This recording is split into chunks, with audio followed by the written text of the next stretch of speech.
அவங்க அந்த பைக் காம்படிஷனில் தடுத்து நிறுத்திடுறாங்க, எல்லாத்தையும் கீழே போட்டு கொட்டிடுறாங்க. ஆனால் அந்த பையன் காம்படிஷனில் கலந்துக்கிட்டு அவங்களோட ஃப்ரெண்ட் ரொசாரியோ வந்து அதை சாப்பிட்ரும்.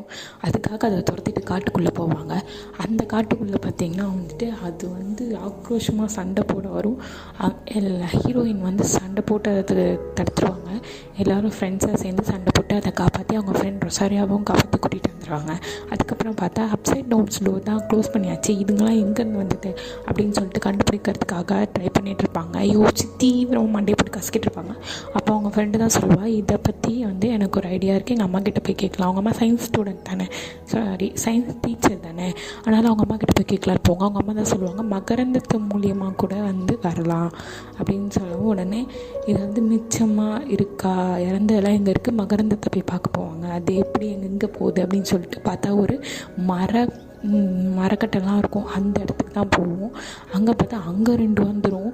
அங்கே 2 வந்ததுக்கப்புறம் அதுக்கிட்டேருந்து மறுபடியும் சண்டையை போட்டு அங்கேருந்து காப்பாற்றி போயிட்டு அங்கேருந்து போனால் அடுத்து வந்து இவங்க ஃப்ரெண்ட்ஸ்குள்ளே ஒரு சண்டை வரும். இதை வந்து அந்த பொண்ணோட ஹீரோனோட அப்பா கிட்டே சொல்ல போகிறேன் அப்படின்னு சொல்லிட்டு மைக் வேகமாக போயிடுவான் கூட்டிகிட்டு. அவள் சண்டை போடுவாள், ஏன் பெர்மிஷன் இல்லாமல் நீ எப்படி இதெல்லாம் சொல்லலாம் அப்படின்னு சொல்லிட்டு. அதுக்கப்புறம் ஃப்ரெண்ட்ஸ்லாம் அந்த டீம் பிரிஞ்சிரும்னா கோச்சிக்கிட்டு எல்லோரும் போயிடுவாங்க.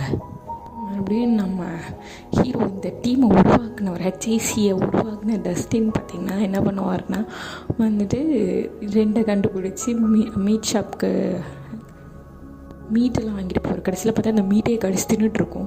அங்கே அதை க்ளோஸ் பண்ணி அந்த வண்டிக்குள்ளே ஏறிடுவோம், க்ளோஸ் பண்ணி கூட்டிகிட்டு போயிட்டு அதை சாவடிக்கலான்னு சொல்லி பிளான் பண்ணி குப்பையை எரிக்கிற இடத்துக்கு போங்க. அது கூட இன்னொன்று வந்துடும். அந்த 2ஐயும் குப்பையை எரிக்கிற இடத்துல போட்டு எரித்து கஷ்டப்பட்டு இது பண்ணி பார்த்தா அதை போட்டு எரிச்சிருவாங்க. மைக்கை வந்து அவங்க அப்பா கிட்ட சொல்லாமல் விடுறதுக்காக வேகமாக ஃப்ரெண்ட்ஸ் எல்லோரும் ஓடுறாங்க. அடுத்த எபிசோடில் தான் அது என்னன்னு தெரியும்.